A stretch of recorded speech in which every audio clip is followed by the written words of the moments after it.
बोलिए सतगुरु कबीर साहेब की जय। साहेब नबी। देखिए, मनुष्य को या जितने भी जीव हैं सब उनसे श्रेष्ठ मनुष्य है। और मनुष्य भक्ति करना क्यों चाहता है? मुक्ति के लिए।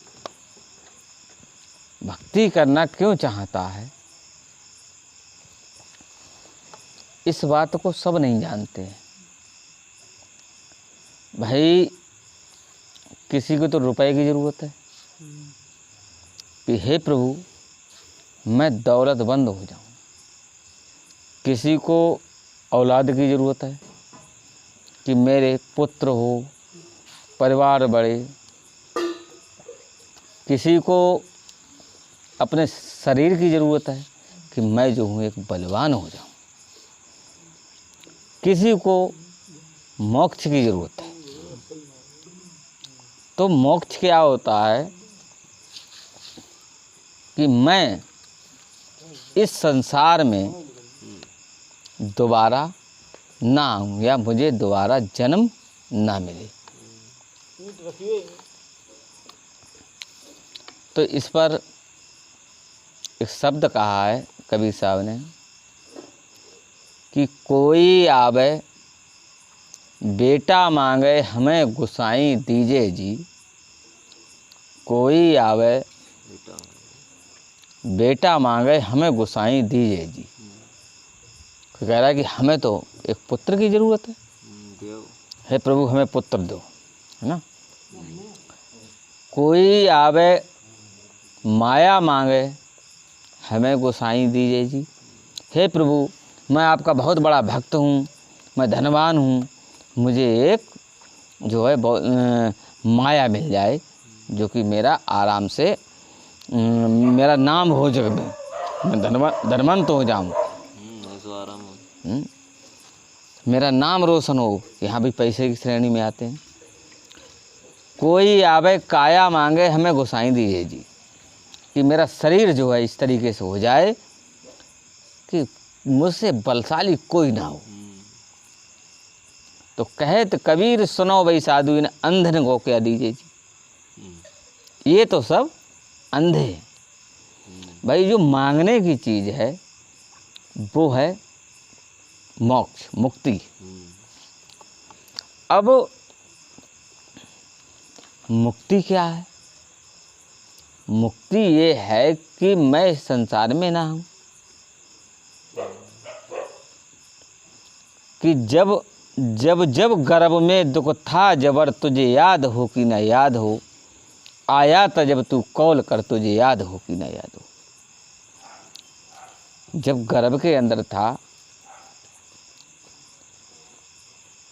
तो तुझे याद हो कि ना याद हो। अब तो भाई बड़ा हो गया, उल्टा टंगा अर्थ पेट में, जठराग्नि से जलने का जल, रोता था हरदम आंख भर तुझे याद हो कि ना याद हो।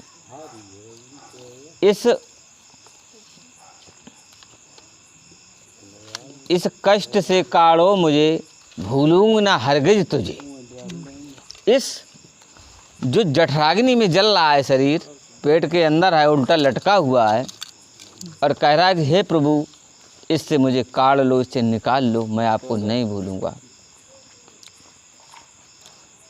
तो नवमास रक्षा की प्रभु, फिर बाहर किया। हो जवान माया में फंसा, तुझे याद हो कि ना याद हो।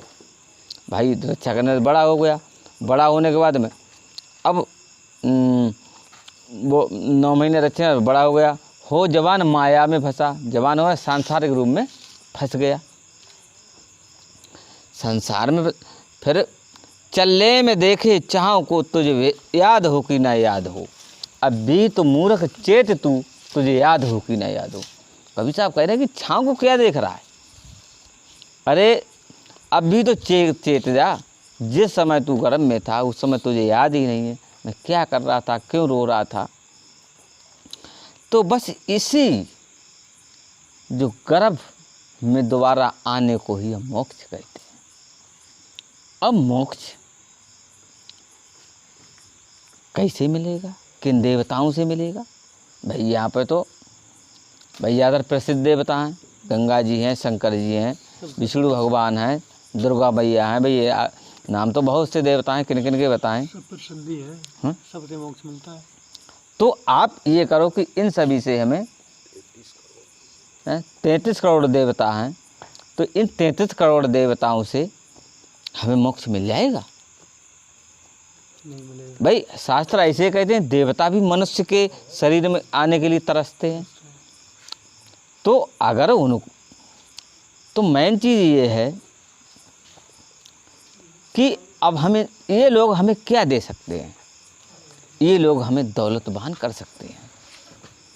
ये लोग हमारे जो शरीर है उसे एकदम बलशाली बना सकते हैं। ये लोग हमें पुत्र की प्राप्ति करवा सकते हैं, सुकून सुख शांति दे सकते हैं। तो भक्ति दो तरीके से होती है, एक तो भौतिक तरीके से, एक आंतरिक तरीके से,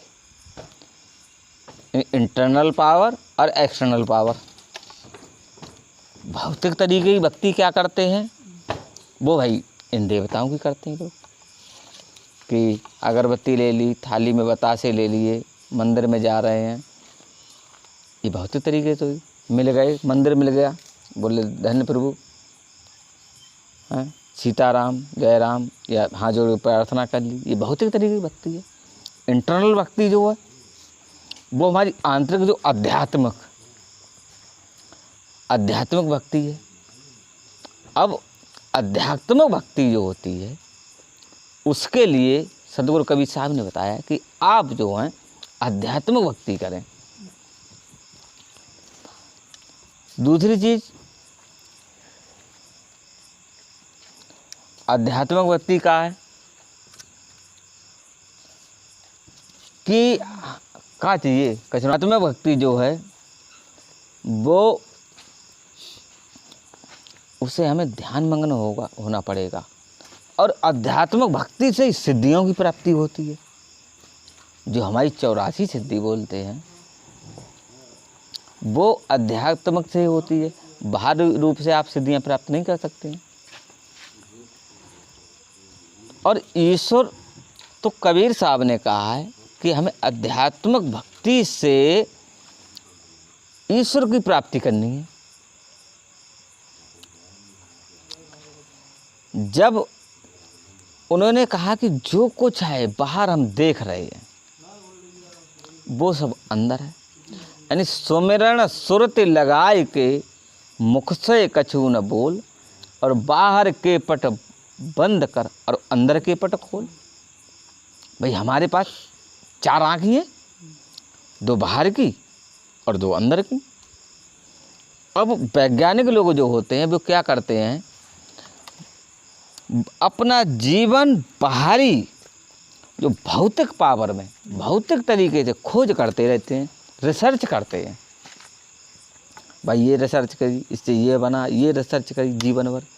तब उन्होंने एक नए प्रयोग इसको उत्पन्न किया।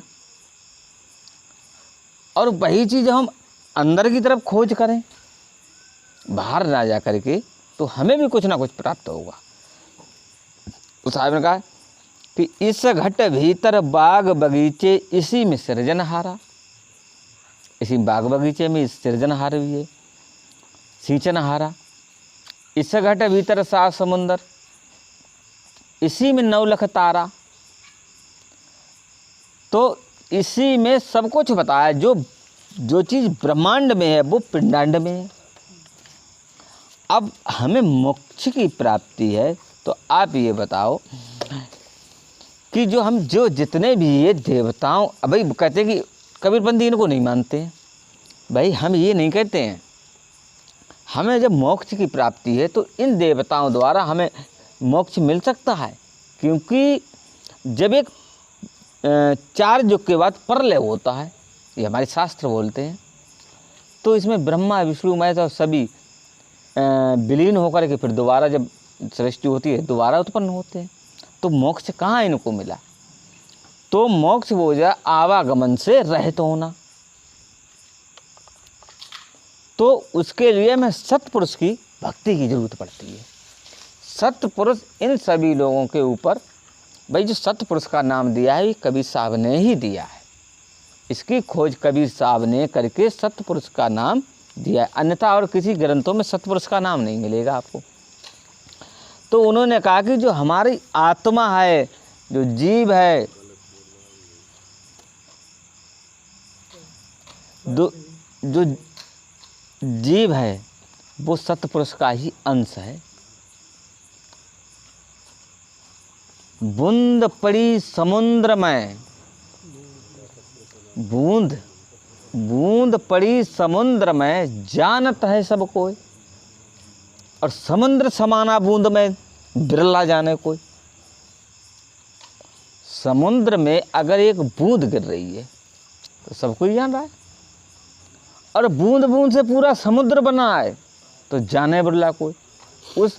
अब भाई हमें उस समुद्र में उस बूंद की खोज करनी है। तो हमारी जो आत्माएं हैं ये बूंद मानो, और सत्पुरुष है वो समुद्र मानो। जब ये सब आत्माएं सत्पुरुष में विलीन हो जाएंगी तो एक पूरा बड़ा सागर बन जाएगा, और वहीं से बूंद रूपी आत्मा निकल के बाहर आ जाती है। तो हमें सत्पुरुष की भक्ति करनी चाहिए। और भाई जिस किसी को धन दौलत की ज़रूरत है तो भाई वो अपने इसमें करते हैं। जब मोक्ष की ज़रूरत है वो, जब हमें, अब कहने का मतलब ये है कि जब हमें पिता से ही हमारा लगाव है तो उनकी औलाद, भाई हमारे आपके पिता से संबंध है तो वो खुद कहेंगे जब भाई चारपाई डाल दो, कुर्सी डाल दो, हमारे वो आए दोस्त आए, और हमने उनकी औलाद से दोस्ती कर ली, उनके पुत्र से दोस्ती कर ली, तो अपने पिता से नहीं सकते मेरे दोस्त आए आप कुर्सी डाल दो यहाँ पे, हैं? तो हमारे लिए दोस्ती या भक्ति अपने से बड़े से करना चाहिए। उन्हें एक के तारे सब तर जाएं तो ना हमें फिर धन की कमी रहेगी मेरे पास, न ताकत की कमी रहेगी, न पुत्र की कमी रहेगी, क्योंकि उस सत्पुरुष है उसके अधीन सभी है, सत्पुरुष के अधीन सभी हैं। तो फिर ये तो सब हमारे हैं ही हैं। भाई जब हमारी एक से दोस्ती है तो परिवार वाले तो पैसे हमारे मित्र हो गए, हम उनके भक्त हो गए। तो हम अब भाई हम यहाँ परिवार में 10 लोग हैं तो एक का नाम लेंगे तो एक ही आएगा, 2 का नाम लेंगे 2 बोले, और जब हम एक से मित्र रखें तो हमारे सभी मित्रों को घर वाले वो सब पहचान जाएंगे कि ये दिनेश भैया हैं, कि ये जयकिशन भैया हैं। तो इसलिए हमारा ध्यान जो है वहाँ पे जाना चाहिए, सत्पुरुष की हमें भक्ति करना चाहिए। तो ठीक है, फिर आगे की बात फिर देखो मौका लगेगा तो फिर चलो। सतगुरु सतनाम, साहेब बंदगी साहेब।